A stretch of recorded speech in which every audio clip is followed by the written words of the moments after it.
Hi friends, this is Nivita. In the video 11th standard physics page number 228 unit 5 motional system of particles and rigid bodies லெசன்ல இருக்கிற type of equilibrium தான் பார்க்க போகிறோம். So நம்ம last வீடியோவில் ஈக்குலிபிரியம்னா என்னென்னு பார்த்துருந்தோம் கரெக்டாக. ஸோ அதை பேஸ் பண்ணி டிஃப்ரெண்ட் டைப்ஸ் ஆஃப் ஈக்குலிபிரியம் தான் பார்க்க போகிறோம். அது பேஸ்ட் ஆன் டிஃப்ரெண்ட் கண்டிஷனை பேஸ் பண்ணி அந்த டிஃப்ரெண்ட் டைப்ஸ் ஆஃப் ஈக்குலிபிரியம் வந்து எப்படி வருது அப்படிங்கிறத பார்க்க போகிறோம். ஸோ இந்த கண்டிஷன்ஸில் எல்லாமே லீனியர் மொமெண்டம் ஆங்குலர் மொமெண்டம் அப்படின்னு கொடுத்துருப்பாங்க. முதல்ல அதுனா என்ன அப்படிங்கிறத தெரிஞ்சுட்டு வந்துடலாம். ஸோ ஃபர்ஸ்ட் லீனியர் மொமெண்டம்னா என்ன, ஆங்குலர் மொமெண்டம்னா என்னென்னு பார்க்குறதுக்கு முன்னாடி மொமெண்டம்னா என்ன அப்படிங்கிறத நம்ம தெரிஞ்சுக்கலாம். இப்போ வந்து ஒரு லெமன் இருக்குது, ஒரு ஸ்டோன் இருக்குது, ஓகேவா. இது வந்து யாராவது உங்கள் மேலே எரிஞ்சாங்க அப்படின்னா உங்களுக்கு எது வந்து உங்கள் மேலே படும்போது வலிக்கும்? கண்டிப்பாக வந்து ஸ்டோன் தான். பிகாஸ் அதுக்கு வந்து மாஸ் வந்து அதிகம், லெமனுக்கு வந்து மாஸ் வந்து கம்மி. ஓகே, இப்போ இதையே வந்து உங்களுக்கு ஃபாஸ்ட்டாக எரிஞ்சால் வலிக்குமா, ஸ்லோவாக எரிஞ்சால் வலிக்குமா? கண்டிப்பாக ஃபாஸ்ட்டாக எரிஞ்சால் தானே வலிக்கும். அதாவது அதோட வெலாசிட்டி அதிகமாக இருந்தால் தான் வலிக்கும். அப்போ அந்த மொமெண்டம் அப்படிங்கிறத நம்ம என்னென்னு சொல்லுவோம்னா பீன்னு நம்ம சொல்லுவோம். Momentum is equal to m into v. அப்போ அந்த மொமெண்டம் அப்படிங்கிறது என்னென்னா இம்பேக்ட் ஆஃப் ஃபோர்ஸ், ஓகேவா. இப்போ நான் இந்த மாஸை பொறுத்தும் இந்த வெலாசிட்டியை பொறுத்தும் தான் இருக்குது இந்த மொமெண்டம் அப்படிங்கிறது, ஓகேவா. ஸோ மாஸ் கம்மியாக இருந்தால் வலிக்காது உங்களுக்கு, அதே மாதிரி மாஸ் அதிகமாக இருந்தால் வலிக்கும். வெலாசிட்டி கம்மியாக இருந்தால் வலிக்காது, வெலாசிட்டி அதிகமாக இருந்தால் வலிக்கும். ஸோ இது ரெண்டுத்தை பொறுத்து தான் இந்த மொமெண்டம் அப்படிங்கிறதுக்கு. மொமெண்டம் அப்படின்னா என்னென்னா இம்பேக்ட் ஆஃப் ஃபோர்ஸ்னால உங்களுக்கு எப்படிப்பட்ட ஒரு இம்பேக்ட் வருது அப்படிங்கிறது தான். இதில் வந்து லீனியர் மொமெண்டம்னா என்ன, ஆங்குலர் மொமெண்டம்னா என்னென்னு பார்த்தீங்கன்னா tendency for a mass to continue moving in a straight line. ஒரு பர்டிகுலர் மாஸ்க்கு, இப்போ இந்த பென்சில் எடுத்துக்கிட்டேன்னா இந்த பர்டிகுலர் மாஸ்க்கு அதுக்கு எவ்வளோ திறன் இருக்குது, அது வந்து ஸ்ட்ரெயிட் லைன்லேயே போகிறதுக்கு அதுக்கு எவ்வளோ திறன் இருக்குது அப்படிங்கிறத லீனியர் மொமெண்டம் அப்படிங்கிறது. இப்போ ஆங்குலர் மொமெண்டம் அப்படின்னா ஏதோ ஒரு மாஸ்க்கு அது வந்து ரொட்டேட் ஆகிறதுக்கு எவ்வளோ திறமை இருக்குது அப்படிங்கிறத நம்ம ஆங்குலர் மொமெண்டம் அப்படின்னு சொல்லுவோம். ஓகே, இது parallel to velocity, இது perpendicular to both v and r vector. Actually இந்த லீனியர் மொமெண்டம் அப்படிங்கிறது, இப்போ நான் பென்சில் வந்து இந்த சைடு நகர்த்தினேன்னா இந்த வெலாசிட்டிக்கு பேரலாக தான் இதுவும் போகும், கரெக்டாக. அது இந்த இடத்துல பார்த்தீங்க அப்படின்னா இந்த ஆங்குலர் மொமெண்டம் அப்படிங்கிறது இந்த டார்க் அந்த சாப்டர்லலாம் வரும். இது வந்து வெலாசிட்டிக்கும் அந்த ஆர் வெக்டருக்கும் வந்து பெர்பெண்டிகுலராக இருக்கும் அப்படிங்கிறது. இது ரெண்டுமே வந்து டைரக்ஷனை குறிக்கிறதுனால ரெண்டுமே வந்து வெக்டர் குவான்டிட்டி தான்.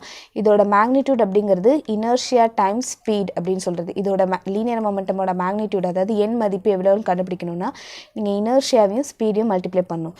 இதே வந்து இந்த ஆங்குலர் மொமெண்டமோட மேக்னிடியூடு கண்டுபிடிக்கணும் அப்படின்னா ரொட்டேஷனல் இனர்ஷியா டைம்ஸ் ஆங்குலர் ஸ்பீடை நீங்கள் மல்டிப்ளை பண்ணணும். ஓகே, இது ரெண்டுத்துக்கும் முக்கியமான விஷயம் அப்படின்னா என்னென்னா லீனியர் மொமெண்டம் அப்படிங்கிறது ஃபோர்ஸை பொறுத்து வருது. இப்போ நான் அந்த பென்சிலை தள்ளுறேன்னா அது வந்து ஃபோர்ஸை பொறுத்து வருது. ஆங்குலர் மொமெண்டம் அப்படிங்கிறது டார்க்னால என்னது ரொட்டேட்டிங் ஃபோர்ஸ்ன்னு சொல்கிறது. இப்போ நான் இதை வந்து ரொட்டேட் பண்ணுறதுக்கு அந்த ஃபோர்ஸை சொல்கிறது தான் டார்க் அப்படின்னு சொல்கிறது. இதுக்கு வந்து no torque required to change it அப்படின்னு. ஓகே, இப்போ இதோட டைப்ஸை பார்க்கலாம். டிரான்ஸ்லேஷன் ஈக்குலிபிரியம் அப்படின்னா அதுக்கு எக்ஸாம்பிள் என்ன சொல்லலாம்னா ஒரு கார் வந்து ரெஸ்ட்டில் இருக்குது அல்லது வந்து ஒரு கான்ஸ்டண்ட்டான ஸ்பீடில் இருக்குது அப்படின்னா எனக்கு என்ன நடக்கும், அந்த இடத்துல லீனியர் மொமெண்டம் வந்து ஒரு கான்ஸ்டண்ட்டாக இருக்கும் அப்படின்னு சொல்லலாம். ஓகே, எனக்கு அது பாட்டுக்கு ஒன்று ரெஸ்ட்டில் இருக்குது அல்லது போயிட்டே இருக்குது. அப்போ நான் எதுவுமே நான் வந்து எக்ஸ்ட்ராவாக ஃபோர்ஸ் கொடுக்கல. இப்போ லீனியர் மொமெண்டம்னாலே என்ன சொல்லணும், நான் இம்பேக்ட் ஆஃப் த ஃபோர்ஸ்ன்னு தான் சொல்லணும். அப்போ லீனியர் மொமெண்டம் வந்து எனக்கு கான்ஸ்டண்ட்டாக இருக்குது அப்படின்னு சொல்லலாம். கார் வந்து ரொட்டேட் ஆக போகிறது இல்லை, ஸ்ட்ரெயிட்டாக தான் போகுது. அப்போ லீனியர் மொமெண்டம் இஸ் கான்ஸ்டன்ட். இதில் வந்து நான் எந்த விதமான ஃபோர்ஸுமே கொடுக்கல. So net force is 0. ஏன்னா டிரான்ஸ்லேஷன் ஈக்குலிபிரியம்னா ஒன்று அது ரெஸ்ட்டில் இருக்குது அல்லது கான்ஸ்டண்ட்டான ஸ்பீடில் இருக்குது. அப்போ அக்ஸலரேஷன், அதாவது அக்ஸலரேட்னா அந்த வேகத்தை வந்து மாற்றுறது அப்படிங்கிறது ஒரு நடக்கலை. எந்த ஃபோர்ஸுமே அது கொடுக்கல. அது எந்த ஃபோர்ஸுமே கொடுக்காதனால தானே அது வந்து ரெஸ்ட்லேயே இருக்குது. அப்போ அந்த linear momentum is conserve, no net force. Rotation ஈக்குலிபிரியம்னா என்னது, ஆங்குலர் மொமெண்டம் வந்து கன்சர்வ் ஆயிருக்கும். இப்போ ஒரு object will rotate with a constant angular velocity. ஏதோ ஒரு ஆப்ஜெக்ட் வந்து சும்மா அப்படியே மெல்லமாக அப்படியே சுற்றிட்டு இருக்குது அப்படின்னா அந்த இடத்துல என்ன அர்த்தம், எனக்கு ஆங்குலர் மொமெண்டம் வந்து கான்ஸ்டண்ட்டாக இருக்குது அப்படின்னு அர்த்தம். மொமெண்டம்னாலே அந்த ஃபோர்ஸ், அந்த இது வந்து கான்ஸ்டண்ட்டாக இருக்குன்னு அர்த்தம். நெட் டார்க் வந்து 0ன்னு அர்த்தம், ஓகேவா. அந்த ரொட்டேஷனுக்கான அந்த ஒரு ஃபோர்ஸ் வந்து நான் கொடுக்கல, தட் இஸ் 0ன்னு அர்த்தம். ரொட்டேஷன் ஈக்குலிபிரியத்தில் இருக்கும்போது. ஸ்டாட்டிக் ஈக்குலிபிரியம்னா என்னென்னா எப்படி இருக்குதோ அப்படியே இருக்கிறது தான். இதில் பார்த்தீங்க அப்படின்னா என்ன கொடுத்துருப்பாங்கன்னா லீனியர் மொமெண்டமும் ஆங்குலர் மொமெண்டமும் 0ன்னு கொடுத்துருப்பாங்க. எனக்கு எதுவுமே ஒர்க்கே ஆகலை அப்படிங்கிறது. அப்போ அதுக்கான நெட் ஃபோர்ஸ், இதிலேருந்து வர நெட் ஃபோர்ஸும் நெட் டார்க்கும் வந்து 0. இதே டைனமிக் ஈக்குலிபிரியம்னா லீனியர் மொமெண்டமும் ஆங்குலர் மொமெண்டமும் கான்ஸ்டண்ட்டாக இருக்கும். ஏதோ ஒன்று செஞ்சுட்டு தான் இருக்கும், ஆனால் அது வந்து கான்ஸ்டண்ட்டாக இருக்கும். இதில் வந்து நெட் ஃபோர்ஸும் நெட் டார்க்கும் 0 தான் அப்படின்னு சொல்லிட்டாங்க. அதாவது இதுக்கு என்ன மீனிங் அப்படின்னு பார்த்தீங்கன்னா இப்போ ஸ்டாட்டிக் ஈக்குலிபிரியம்னா உங்களுக்கு வந்து ஒரு சீஸா இருக்குன்னு வைங்களேன், அதில் வந்து 2 பேர் உட்காந்துட்டு இருக்காங்க. இந்த இடத்துல அந்த சிஸ்டம் வந்து எப்படி இருக்கோ அப்படியே தான் இருக்கும். ஓகேவா, சிஸ்டம் இஸ் அட் ரெஸ்ட்டில் இருக்குது அப்படின்னு சொல்லலாம். இதே டைனமிக் ஈக்குலிபிரியம்னா ஒரு எக்ஸ்கலேட்டரில் வந்து எக்ஸ்கலேட்டர் வந்து கீழே இறங்குது, ஆனால் நீங்கள் மேலே ஏறிங்க. ஓகேவா, எக்ஸ்கலேட்டர் கீழே இறங்குது, ஆனால் நீங்கள் மேலே ஏறிங்க. அப்போ உங்களுக்கு எந்த விதமான விசிபிள் சேஞ்சுமே நடக்காது. நீங்கள் எங்கே இருந்தீங்களோ அங்கேயே தான் நடந்துகிட்டே இருப்பீங்க. Rate of forward reaction equal to the rate of reverse ரியாக்ஷனாக இருக்கும். கரெக்டாக எக்ஸாம்பிள் சொல்லணும்னா, இப்போ ஒரு வாட்டர் பாட்டில் வந்து இவாப்ரேஷன் நடக்குது, கண்டென்சேஷன் நடக்குது. அப்போ அந்த வாட்டரோட லெவல் வந்து எனக்கு சேஞ்ச் ஆகின மாதிரி இருக்காது. ஸோ 2 சைடுமே அந்த ஈக்குலிபிரியம் நடக்குது, நம்ம டைனாமிக் ஈக்குலிபிரியம் அப்படின்னு சொல்லுவோம். ஸோ எனக்கு இங்கே வேலை நடக்குது, எக்ஸ்கலேட்டரும் மூவ் ஆகுது, இவனும் மூவ் ஆகுறான், ஆனால் கான்ஸ்டன்ட்டான ஒரு இதில் மூவ் ஆகுறான். அதுதான் டைனாமிக் ஈக்குலிபிரியம். இதில் ஸ்டாட்டிக்னா எப்படி இருந்தாங்களோ அப்படியே இருக்கிறாங்க. ஓகேவா, ஸோ அதுதான் நம்ம ஸ்டாட்டிக் ஈக்குலிபிரியம் அப்படின்னு சொல்லுவோம். அதுதான் இங்கே கொடுத்துருக்காங்க. லீனியர் மொமெண்டமும் ஆங்குலர் மொமெண்டமும் எதுவுமே இல்லை, 0. அப்போ இது 0 ஆகும். இதில் லீனியர் மொமெண்டமும் ஆங்குலர் மொமெண்டமும் கான்ஸ்டண்ட்டாக இருக்கும். அவன் எக்ஸ்கலேட்டர் கீழே போகுது, அவன் மேலே போகிறான், அது கான்ஸ்டன்ட்டானதுன்னு இருக்குது. அப்போ அதில் நெட் ஃபோர்ஸும் நெட் டார்க்கும் 0வாக தான் இருக்கும். எனக்கு எந்த விதமான ஃபோர்ஸும் கொடுக்க வேண்டியதில்லை, ஏன்னா அது வந்து கான்ஸ்டண்ட்டாக தான் இருக்குது. நெட் டார்க்கும் அது பாட்டுக்கு சுற்றுறது கான்ஸ்டண்ட்டாக தான் இருக்குது அப்படின்னு சொல்லிடுறாங்க. இப்போ stable equilibrium, unstable equilibrium, neutral ஈக்குலிபிரியம்னா என்னென்னு பார்க்கலாம்.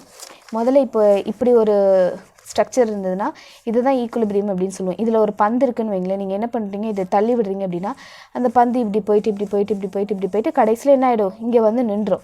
ஸோ அதுதான் வந்து ஸ்டேபிள் ஈக்குலிபிரியம் அப்படின்னு சொல்லுது. அன்ஸ்டேபிள் ஈக்குலிபிரியம்னா இப்படிப்பட்ட ஒரு ஸ்ட்ரக்சர் மேலே நீங்கள் ஒரு பாலை வச்சுருக்கீங்க அப்படின்னா அதை ஸ்லைட்டாக நீங்கள் டிஸ்டர்ப் பண்ணால் கூட ஒன்று இப்படி போயிடும் அல்லது இப்படி வந்துடும். உங்களுக்கு திருப்பி வந்து அது வந்து இனிஷியல் ஸ்டேட்டுக்கு வர முடியாது. ஸோ அதுதான் அன்ஸ்டேபிள். நியூட்ரல்னால் ஒரு பிளேன் சர்ஃபேஸில் வந்து நீங்கள் வந்து ஒரு பாலை உருட்டி விட்றீங்க அப்படின்னா அது இப்படி போகும், அது கொஞ்சம் நேரத்தில் போய் அது வந்து ஸ்டாப் ஆகிடும். ஸோ அப்படி இருக்கிறத வந்து நம்ம நியூட்ரல் ஈக்குலிபிரியம் அப்படின்னு சொல்லுவோம். ஸோ இப்போ இது தான் கொடுத்துருக்காங்க. ஸ்டேபிள் ஈக்குலிபிரியம்னா linear momentum and angular momentum வந்து 0ன்னு ஆகிடும். ஏன்னா எனக்கு அது எப்படி இருந்ததோ ஸ்டார்டிங்கில் எப்படி இருந்ததோ அதே அளவுக்கு வந்துருச்சுல, அதனால் அந்த இடத்துல வந்து 0ன்னு ஆகிடும். அப்போ the body tries to come back to the equilibrium, it's slightly disturbed and released. So அந்த பாடி வந்து திருப்பி ஈக்குலிபிரியம் ஸ்டேட்டுக்கு தான் வரணும்னு நினைக்குது. கரெக்டாக திருப்பி இங்கே வந்துடும். ஓகே, அடுத்து the center of mass of the body shifts slightly higher is disturbed from the equilibrium. இப்போ இங்கே இருக்கிற ஒரு பாலை நான் டிஸ்டர்ப் பண்ணேன் அப்படின்னா அதோட சென்டர் ஆஃப் கிராவிட்டின்னு ஒன்று இருக்கும்ல, அந்த சென்டர் ஆஃப் கிராவிட்டியும் சென்டர் ஆஃப் மாஸும் சேமாக இருக்கனால தான் இந்த ஈக்குலிபிரியம் கண்டிஷன் இருக்குது. அந்த சென்டர் ஆஃப் கிராவிட்டி கொஞ்சம் வந்து ஸ்லைட்டாக வந்து ஹையராக இருக்கும் நம்ம டிஸ்டர்ப் பண்ணும்போது அப்படின்னு சொல்கிறாங்க. Potential energy of the body is minimum and it increases if disturbed. இப்போ பொட்டென்ஷியல் எனர்ஜி அப்படின்னா என்னென்னா தான் வந்து ரெஸ்ட்லேயே இருக்கணும் அப்படின்னு நினைக்கிறது தான் பொட்டென்ஷியல் எனர்ஜி. தான் வந்து எங்கேயுமே போகக்கூடாது, ரெஸ்ட்லேயே இருக்கணும் அப்படின்னு நினைக்கிறது தான். ஸோ அப்போ பொட்டென்ஷியல் எனர்ஜி ஆஃப் த பாடி இங்கே இருக்கும்போது அந்த பொட்டென்ஷியல் எனர்ஜி கம்மியாக இருக்கும். அதுக்கப்புறம் இப்போ நான் வந்து அதை தள்ளி விட்டுட்டேன் அப்படின்னு சொன்னால் அது என்ன ஆகும், திருப்பி இங்கே வந்து சேர்றதுக்கு தான் அது வந்து ஆசைப்படும். ஸோ அது வந்து தான் வந்து அப்படியே பொட்டென்ஷியலாக லைக் ஒரு ஸ்டேபிளாக இருக்கணும் அப்படின்னு தான் நினைக்குது. அப்போ அது திரும்பி அந்த பொட்டென்ஷியல் ஸ்டேட்டுக்கு தான் வரணும்னு நினைக்குது, அந்த பொட்டென்ஷியல் எனர்ஜி வரணும்னு நினைக்குது. So it increases if disturb. So அதை நம்ம டிஸ்டர்ப் பண்ணோம் அப்படின்னா இது இங்கே போயிட்டு கடைசியில் இங்கே வந்து அதோட பொட்டென்ஷியல் எனர்ஜி அதிகமாக அது வந்து பண்ணுது அப்படின்னு சொல்லலாம். அடுத்தது unstable equilibrium. Linear momentum and angular momentum வந்து 0வாக இருக்கும். இதில் வந்து body cannot come back to the equilibrium பொசிஷனுக்கு, ஸ்லைட்டாக டிஸ்டர்ப் ஆனால் கூட ஈக்குலிபிரியம் பொசிஷனுக்கு வர முடியாது. Centre of mass of the shift slightly lower if disturbed. இப்போ இங்கே என்ன ஆகும், centre of mass of the body வந்து ஷிஃப்ட் ஸ்லைட்லி கிரேட்டர். அதாவது இந்த சென்டர் ஆஃப் மாஸ் வந்து எனக்கு இங்கே கீழே தானே இருக்குது, இந்த சென்டர் ஆஃப் மாஸ் இது வந்து மேலே போகும். கரெக்டாக அந்த சென்டர் ஆஃப் மாஸுங்கிறது மேலே போகும்.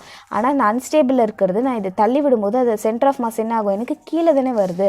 அதை தான் கொடுத்துருக்காங்க. இந்த centre of mass of the body shift slightly lower if disturb from equilibrium. Potential energy of the body is not minimum and decreases if disturbed. அதாவது இது வந்து இந்த சைடில் வந்து கஷ்டப்பட்டு தான் நிற்கும், லைக் அப்படியே ஸ்டேபிளாக நிற்கணும். ஏன்னா இப்படி ஒரு ஸ்ட்ரக்சரில் அதில் வந்து ஸ்டேபிளாக நிற்கணும் அப்படின்ட்டு கஷ்டப்பட்டு தான் நிற்கும். அதனால தான் இது வந்து நாட் மினிமம் அப்படின்னு கொடுத்துருப்பாங்க. And decreases if disturbed. So இதை நம்ம டிஸ்டர்ப் பண்ணோம் அப்படின்னா அந்த பொட்டென்ஷியல் எனர்ஜியாக இருக்காது, அது அப்படியே கைனடிக் எனர்ஜியாக தானே சேஞ்ச் ஆகுது. அப்போ பொட்டென்ஷியல் எனர்ஜி வந்து கம்மியாகும் அப்படின்னு சொல்கிறாங்க. ஓகேவா, அடுத்தது நியூட்ரல் ஈக்குலிபிரியம்னா இதுலேயும் வந்து லீனியர் மொமெண்டமும் சரி ஆங்குலர் மொமெண்டமும் சரி 0 தான். இந்த body remains at same equilibrium if slightly disturbed and released. இது வந்து டிஸ்டர்ப் பண்ணாலும் ரிலீஸ் பண்ணாலும் திருப்பி எனக்கு ஈக்குலிபிரியம் பொசிஷனில் வந்துடும். Centre of mass of the body does not shift higher or lower if disturb from equilibrium. ஈக்குலிபிரியம்லேருந்து ஷிஃப்ட் பண்ணும்போது அந்த centre of mass of the body எந்த விதமான டிஸ்டர்பும் ஆகாது. பொட்டென்ஷியல் எனர்ஜி வந்து ரிமைன் சேம். அதை டிஸ்டர்ப் பண்ண கூட அந்த பொட்டென்ஷியல் எனர்ஜி திருப்பி கொஞ்சம் நேரத்தில் போய் அது வந்து ஸ்டாப் ஆகிடும்ல. அப்போ அந்த பொட்டென்ஷியல் எனர்ஜி இங்கே எப்படி இருந்ததோ அதே அளவுக்கு தான் அங்கேயும் இருக்கும் அப்படின்னு சொல்கிறாங்க. தேங்க்யூ ஃபார் வாட்சிங். இந்த வீடியோ உங்களுக்கு பிடிச்சிருந்தா லைக் பண்ணுங்கள், ஷேர் பண்ணுங்கள், subscribe to my channel. Thank you.